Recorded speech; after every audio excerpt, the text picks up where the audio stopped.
Kate, thank you so much for that and for the presentation. It was very sobering. We have huge responsibilities, and it's good always to be taken back to that and reminded that we have those responsibilities. There's a huge, I wanted to thank all of the speakers, there's a huge breadth in the topics that you've all presented. And just to articulate, there's some commonality between all of the things that we're doing. So Kate was talking about legacy. I'm being very crude in this summation, by the way, but Mary on collaboration, Kingsley on community ownership, and then Shona on kind of creative citizenship. One of the things that we're certainly aware of is that designations like a city of culture can often be, a blessing as well as a curse, in the fact that there are huge expectations and huge responsibilities. But one of the things that seems to be really embedded into Derry City of Culture, Derry London, Derry City of Culture, and certainly within the structures that you're talking about, is that responsibility about collaboration and coming together to make things better, and creating a critical debate and discussion about how we do that. But the other thing is about how we actually, ensure that the work that we do, especially when we talk about Cities of Culture or with your own organisation, Kate, is about how the actual benefits of the citizen are articulated through those programmes. And I just wanted to ask you if you could talk a little bit about that in terms of ownership, because each of you are working on projects where that essential, very important, key essential stakeholder, which is the citizen, is really at the core of the projects that you do. Could you talk a little bit about that, would you mind? Shona, can I ask you first?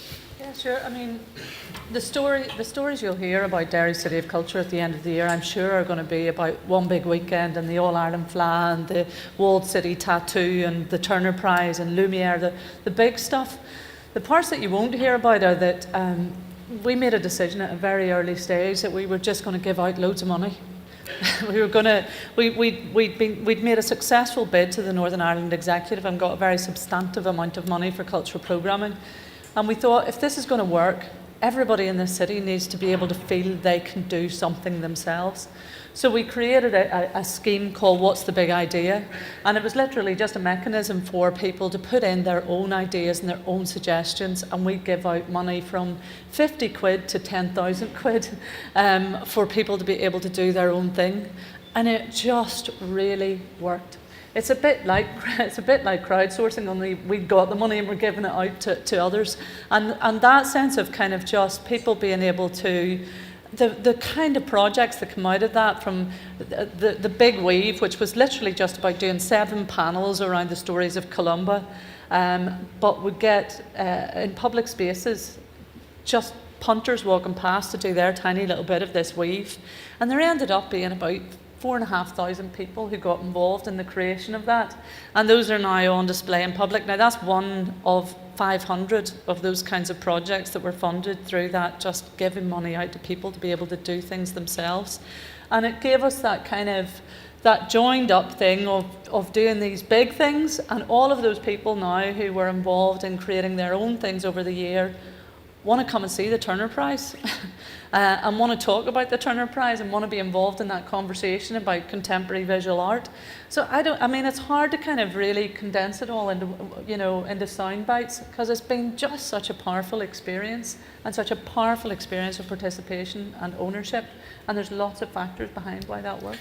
And do you think what do you think, you talked about tourism in your opening, do you think that the cultural program is what actually has created Derry as a tourism destination, or has it been a combination of factors? Or it's absolutely a combination of factors. I mean, anyone who goes to the city, you'll see the new Peace Bridge, and you'll see how the city has responded infrastructurally. So the city looks beautiful.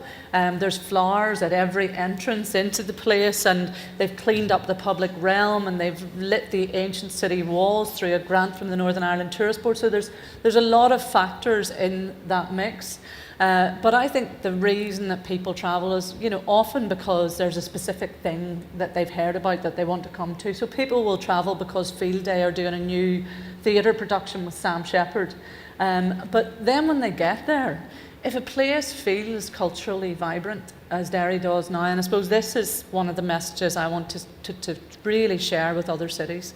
Cultural vibrancy and cultural participation means people want to come, means investors want to come, means people want to kind of do business there. So investing in culture, and to me it's always tiny amounts of money, yields such benefits for a place and has such a multiplier effect. That I'm kind of going to be an advocate of this, as you can tell, for the rest of my life. But I'm talking too much, so. And can I just ask the other speakers just in relation to kind of talk again about, or maybe pick up on Shona's comment really about that kind of value of kind of collaboration, and certainly that empowerment that comes from the citizenship. Certainly from I suppose on a national level, I suppose one of the interesting things is the experience of this last year, the whole gathering project, and the impact that it has had at individual community level. And one of the things that we certainly hope about it is that it will have an ongoing impact, and that's one of the objectives certainly would be to make sure that at an individual community level, the energy that's been harnessed and the groups that have been focused will be able to continue in some fashion, maybe not doing the same thing, but bringing that kind of energy and enthusiasm to their own locality, as was done on a much greater scale in Derry, obviously. And I suppose then maybe on our own business perspective, as an airport, it's essential. You have to be rooted in your community. I mean, we're not like an airline. You can't fly your planes away. You have to be part and parcel of your community.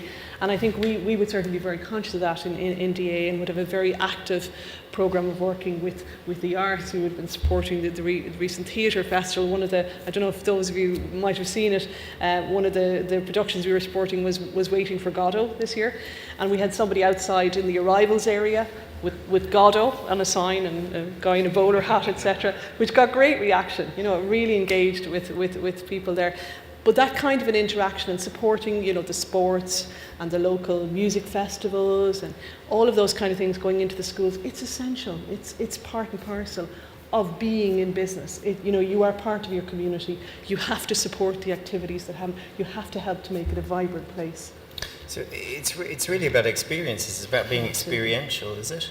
Absolutely. I mean, fundamentally, that's what it's about. You have to create the place, the atmosphere, the personality. You have to reinforce that and reinvent it, because things go stale. You have to keep modifying and developing all the time. So really, just in terms of all of the projects that you represent on the stage today are really about sort of creative thinking, and about how you reinvent your business, or reinvent a city, or reinvent a model in order to kind of push forward a political and a social agenda.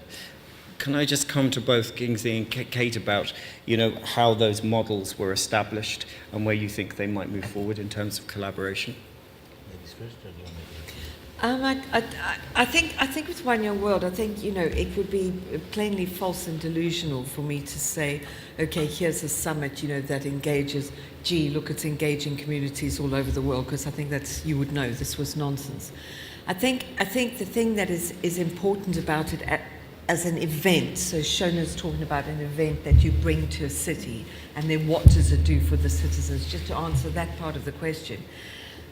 The thing that is interesting about it is watching the cities when they put in a host city bid. It's very easy to see when you're like me and we're sitting with the bid assessment committee and we're trying to see, what's good and what makes the shortlist. Cities can quite easily put in commercial bids, and you have to do that. When you have something like a One Young World, which is just such an important event, it's got another dimension to it, and it is this. A city can't win that event unless the bid has heart, because you're looking for a city that flings its arms open to these young people from the whole world. And you can't script that, you can't build that into a document. So proving it in the bidding process is a citizens' action thing, which is what the bid committee did. And the thing that distinguished Dublin from, I would say that it was the closest call was between Dublin and Edinburgh.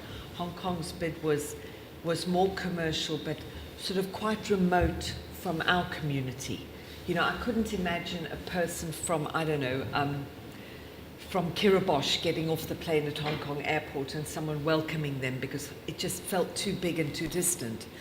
But what was really interesting about the Dublin bid, which had everybody from the Taoiseach to the chap sweeping the road was involved in the bid, was it had heart. But the thing that was interesting and really made me stop and think about Dublin really seriously was the heart that was beating in the document was such a young heart. And that makes you go, this is not city fathers. There is someone in there, there's some young citizen in there going, look at me, look at my city, look how proud I am. And the whole bid has been built up by Dublin communities who are involved in all the events and, oh God, I don't know, Kaylee and Croke Park and Mary, you know, the airport, everybody got involved. So I think that's not us doing that. I think that the city did that. I just want to pick up on all of that and the other point about the gathering, which I think the gathering has been the phenomenon of the year in Ireland, and it started as a kind of slightly nutty idea. We didn't come up with it. I'm a founder member of a group called CASE, which stands for Copy and Steal Everything. I was part of a thing called the Homecoming in Scotland in 2009, and all the clans came back from New Zealand and Canada and Hong Kong, all the Scottish places around the world, and they had South Africa. And they had the homecoming, and it was a very interesting thing. It wasn't as successful as the gatherings turned out to be. The reason the gatherings been successful is for what you're all just saying. It actually just discovered something extraordinary at a very, very local level. It actually democratized diaspora. It actually gave ownership right down at a local level, and extraordinary things happened. And I'm interested in that decision-making between Edinburgh, Dublin, and the Hong Kong. I was once in a city in Southeast Asia. It's unfair to name it, but there was somebody playing a musical instrument in the hotel foyer of a very anodyne hotel, and I was remarking to my colleague who was a local about this, and he said, yes, he said, today is the annual official day of spontaneity in this city. I thought, what a lovely contradiction in terms of an annual official day of spontaneity. But there is a certain spontaneity at a local level in Irish life, and I think Scottish life too, which is very attractive. But let me just add in one piece to the wrinkle here.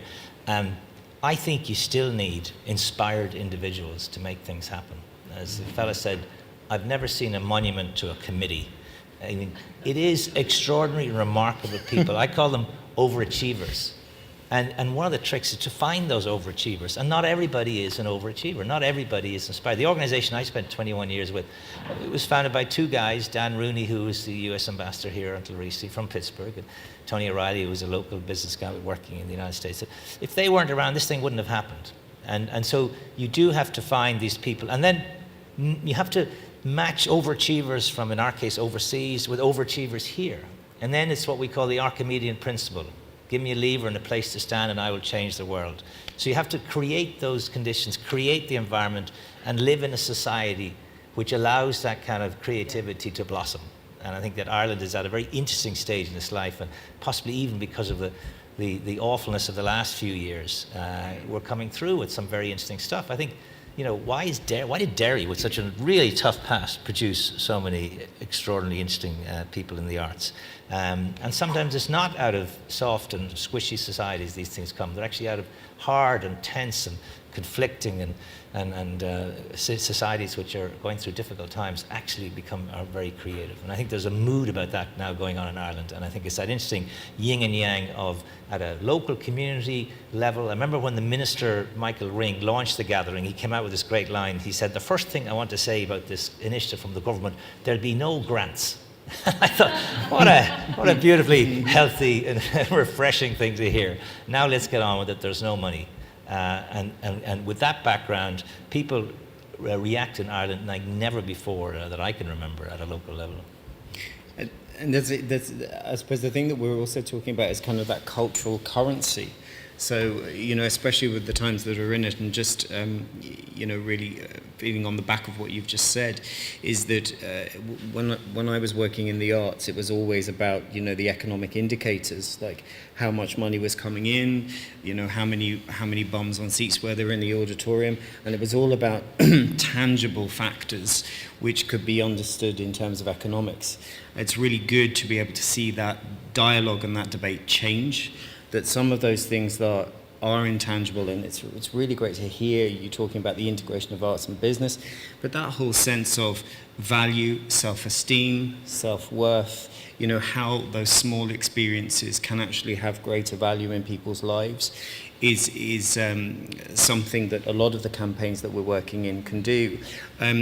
Could you, before I throw it open to the floor, could you articulate that kind of sense of currency, which is not an economic value, but is something of a social value, which you think will have lasting impact and legacy beyond your campaigns? I just believe in it so much, but it is so difficult because in the real world, we're all having to live with this kind of quantification. Yeah. I need money for this, for those outputs, which again are numerics. And really, it's all a whole load of rubbish, isn't it?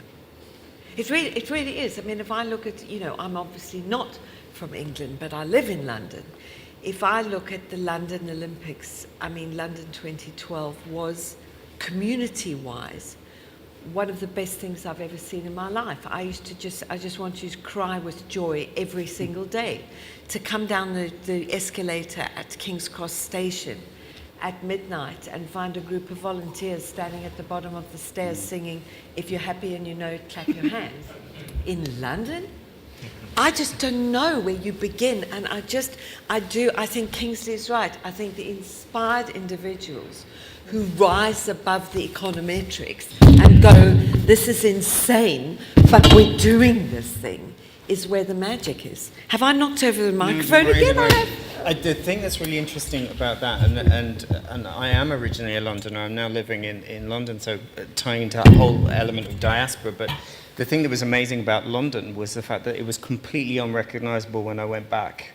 Completely unrecognisable, that you could turn there could be a whole sense of 9 million people becoming a community, and you sit on a tube with somebody who says hello to you, and you have a chat. And the same thing is really true of Derry as well. Again, have worked in... And this is the difficulty. I'm like Kate, I'm just an absolute believer because it's there in front of my eyes. It's like, why do I need to spell all of this out in economic terms? You can see it, you can feel it. You'd need to be blind not to.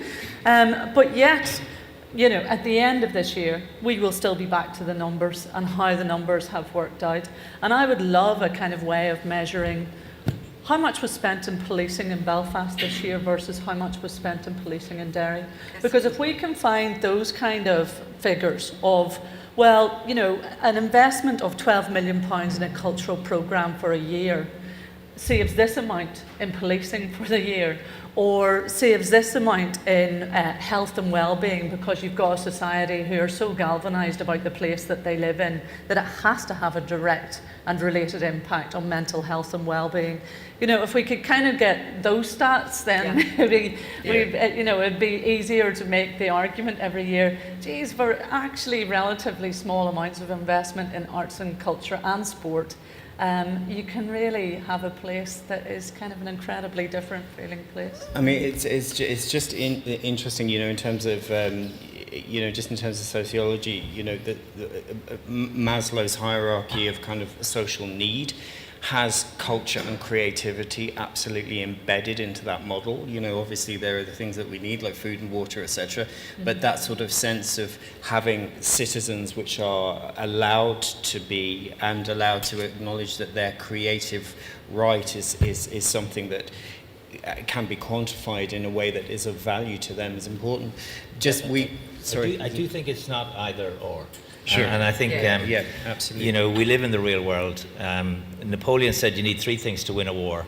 The first is money, the second is money, and the third is money. So, money and spirit, presumably. And good food and all the rest, leather. But all these things are important. I think what we're talking about through the one initiative, through the gathering, and what Derry did was actually unearthing our natural default position is actually to be joyous, you know. And I think you did it in a brilliant way. So in a way, culture is a ruse to unearth and to get layered down into where we are most happy is when we're joyous.